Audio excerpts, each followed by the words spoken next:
अनीता जी kitchen का काम समेटकर अपने कमरे में आराम करने के लिए जाने लगी तो उनकी बहू निशा अनीता जी का रास्ता रोककर खड़ी हो गई और बोली, कहाँ जा रही हो माँ जी? बहू, रसोई का सारा काम खत्म कर दिया है मैंने। मैं अपने कमरे में आराम करने जा रही हूँ। आज तबीयत थोड़ी ठीक नहीं लग रही। कोई ज़रूरत नहीं है माँ जी बहाने बनाने की। गिने चुने 2-4 काम करती हो, उसमें भी थक जाती हो क्या आप? निशा चिल्लाते हुए बोली। जाओ, पहले जाकर बाथरूम में कपड़े पड़े हैं, उनको धोकर डाल दो, फिर सोचना आराम करने की। बड़ी आई आराम करने वाली, निशा बड़बड़ाती हुई अपने कमरे में चली गई। अनीता जी को दमे की बीमारी थी। थोड़ा सा काम करते ही उनका सांस फूल जाता था। बेचारी अनीता जी बिना कुछ कहे चुपचाप कपड़े धोने चली गई।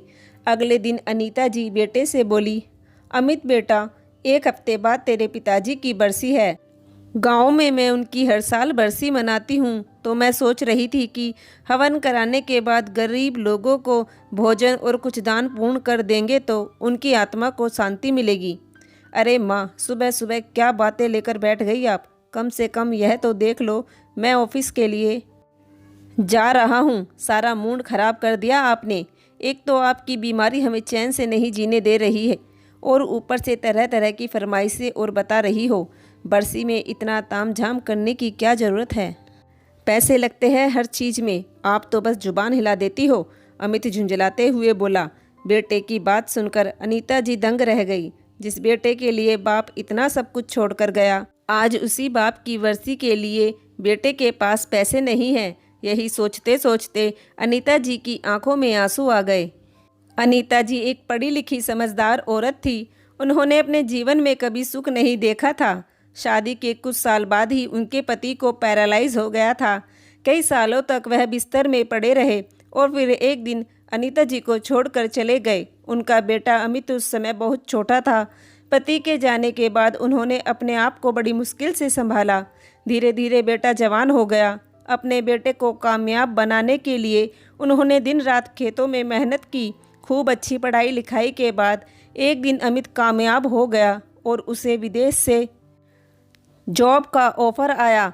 बेटा विदेश चला गया और कुछ समय बाद उसने वहीं अपनी पसंद की लड़की से शादी कर ली। अनीता जी को बेटे से ऐसी उम्मीद बिल्कुल नहीं थी, पर किस्मत की मंजूरी मानकर उन्होंने सब स्वीकार कर लिया। कुछ दिन बाद बेटा गांव से अपनी मां को विदेश ले आया। माँ देखो, विदेश में रहना इतना आसान नहीं है, बहुत खर्चे होते हैं यहाँ पर। तुम गांव में अकेली रहती थी, इसलिए मैं यहाँ ले आया। निशा से इतना काम नहीं होता, वह पढ़ी लिखी है, इसलिए घर के कामों में उसका हाथ बटा दिया करना। बेटे ने पहले दिन माँ को पाठ पढ़ा दिया था। अनीता जी बेटे से बहुत प्यार करती थी। वह उसकी खुशी के लिए सब कुछ भूल जाती थी। लेकिन अमित को अपनी पत्नी के सिवा कुछ नज़र नहीं आता था। एक दिन शाम के खाने का समय हुआ तो अनीता जी बेटे और बहू के साथ खाना खाने के लिए बैठ गई। माँ जी, कितनी बार कहा है आपसे, आप हमारे साथ बैठकर खाना नहीं खाएंगी? प्यार से आपको समझ में नहीं आता क्या? निशा बड़ी तेज चिल्लाकर बोली। माँ, आप भी हद करती हो। आपको पता है आप बीमार हो और आपके बर्तन अलग है, फिर भी आप हमारे साथ खाना खाने बैठ जाती हो। कम से कम इतना तो आपको खुद ही सोचना चाहिए कि आपको दमे की बीमारी है। बहू के साथ साथ बेटे ने भी माँ का अपमान करने में कोई कसर नहीं छोड़ी। बहू निशा ने उनकी थाली एक कोने में अलग ले जाकर रख दी। जाइए, आपका खाना रख दिया है, वहीं बैठकर खा लीजिए। बेचारी अनीता जी बेटे और बहू की बातों से तो वैसे ही उनका पेट भर गया था। वह अपने साड़ी के पल्लू से पोंछते हुए बेटे और बहू से बोली, बेटा, मुझे भूख नहीं है, तुम लोग आराम से खा लो। ये देखो, बुढ़ापे में भी कितने नखरे दिखाती है आपकी माँ। निशा अनीता जी की तरफ मुंह बनाते हुए बोली। माँ, आप भी बुढ़ापे में चैन से नहीं रहती। अगर वहाँ बैठकर खा लोगी तो कौन सी आफत आ जाएगी? अमित अनीता जी पर गुस्सा करते हुए बोला तो अनीता जी बेटे के मुंह को देखती रह गई। वो चुपचाप थाली उठाकर रसोई में चली गई। खाना रसोई में रख और एक गिलास पानी पीकर वह अपने कमरे में चली गई। आज बेटे और बहू की बातों से उनका मन बहुत दुखी हो गया था। जो बेटा माँ के हाथों के बिना एक निवाला नहीं खाता था, आज उसी बेटे को माँ से घृणा आ रही है। अनीता जी ने अपने आंखों से आंसू पोंछे और अपने आप को मजबूत बनाया। बाहर आई और बेटे से बोली, बेटा 2 दिन बाद तेरे पिताजी की बरसी है। गांव में हर साल मैं उनकी बरसी मनाती आई हूँ। तूने तो खर्च करने के लिए मना कर दिया है, इसलिए मुझे गांव जाना है। मैं खुद इंतजाम कर लूँगी। अनीता जी गांव में अपने पति की हर साल की तिथि पर बरसी मनाती थी। निशा अमित से बोली, अमित बरसी वहीं करा लेते हैं, हमारा भी खर्चा बच जाएगा और साथ ही साथ माँ से प्रॉपर्टी भी अपने नाम करा लेना। सही कह रही हो निशा, माँ का कुछ पता नहीं कब चल बसे, लगे हाथ ये काम भी करवा लेते हैं। और अमित अपनी माँ और पत्नी के साथ गांव पहुंच गया। अनीता जी के पास अपनी खेती के कमाए हुए कुछ पैसे जोड़कर रखे थे। उन्हीं पैसों से उन्होंने अपने पति की बरसी की और कुछ गरीबों में भी दान पुण्य किया।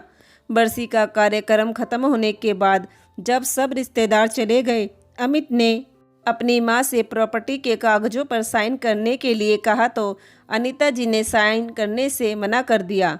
अमित और निशा अनीता जी के साथ जोर जबरदस्ती करने लगे तो आज अनीता जी से बर्दाश्त ना हुआ और एक साथ कई थप्पड़ अपने बेटे के गाल पर रख दिए। यह नज़ारा देख निशा की आंखें फटी की फटी रह गई। अरे कौन सा फ़र्ज निभाया है तुम लोगों ने जो तुम्हारे प्रॉपर्टी नाम कर दूं? अरे मुझे वहां विदेश में ले जाकर अपनी नौकरानी बनाकर रखा, बेगैरों जैसा व्यवहार किया और तुम चाहते हो कि मैं तुम्हारे सब कुछ नाम कर दूं? बिल्कुल भी नहीं करूंगी। सब कुछ दान में दे दूंगी, लेकिन तुम्हारे नाम कुछ नहीं करूंगी। चले जाओ मेरे घर से, वरना अभी पुलिस को बुलाकर तुम्हें जेल की चक्की पिसवा दूंगी। कहते हुए अनीता जी ने बेटे और बहू को धक्के मारकर अपने घर से निकाल दिया। बेटा और बहू अपना सा मुँह लेकर वहाँ से वापस विदेश चले गए।